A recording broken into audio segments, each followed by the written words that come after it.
Alongside Brent Hubbs, I'm Austin Price for the 2-minute drill. Brent, today we get to see practice. Much like we thought, a handful of guys not out there. Well, I think that's the two biggest things coming out of practice. One, Jerry Garantano has continued to work as the number one quarterback.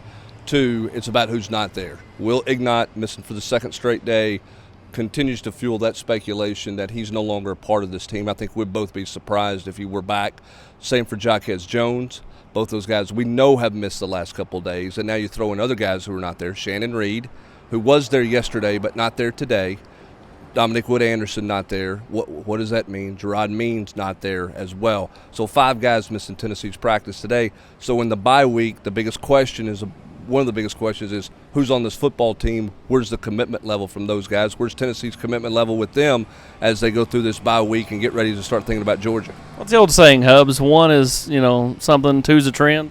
Well, I mean, look. And the trend so far is Ignont and Jaquez Jones are back-to-back days. Right, so it makes you think that that's definitely something. I don't know if Wood-Anderson was on the practice field Monday or not. That's not a name we had heard. I will say this about him. He's dealt with a foot problem and a foot injury, so there may not be anything there. I think when you look at it from a trend standpoint, I think the two eye-poppers for you, Dominic Wood-Anderson is a Jeremy Pruitt recruit. Yep. He was not at practice. Same for Gerard Means. Both those guys were not at practice. Those are Jeremy Pruitt guys. Because the one narrative you can spin if you're Tennessee is those other guys weren't my guys. Yeah. But here's 2 guys who weren't at practice that were Jeremy Pruitt guys. Just going to create a lot of speculation until Jeremy Pruitt gets in front of the media tomorrow at noon to answer these questions if he's willing to answer them. The other big question mark to me is what are they doing there in Beasley?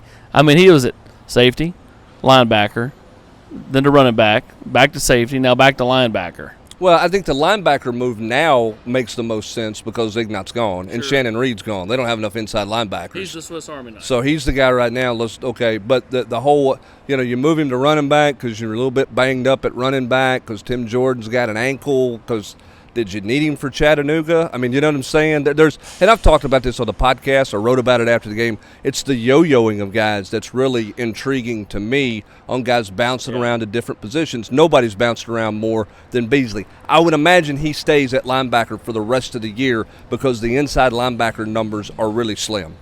That's a good point.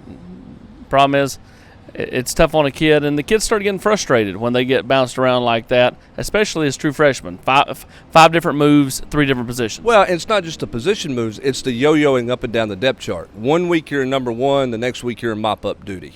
Or you're in mop-up duty and then you start. Or you're playing significant – you're getting, 3rd, 4th team reps on the practice field one week and then your 2nd team the next week and then you don't play. It's that type of stuff that makes it tough on kids to figure out where they're at, and I think that's why it's important for you to get a better feel for where this, as Jesse describes it, the line, who's above the line and who below the line. Right now everybody's just kind of hanging out on the line, it feels like.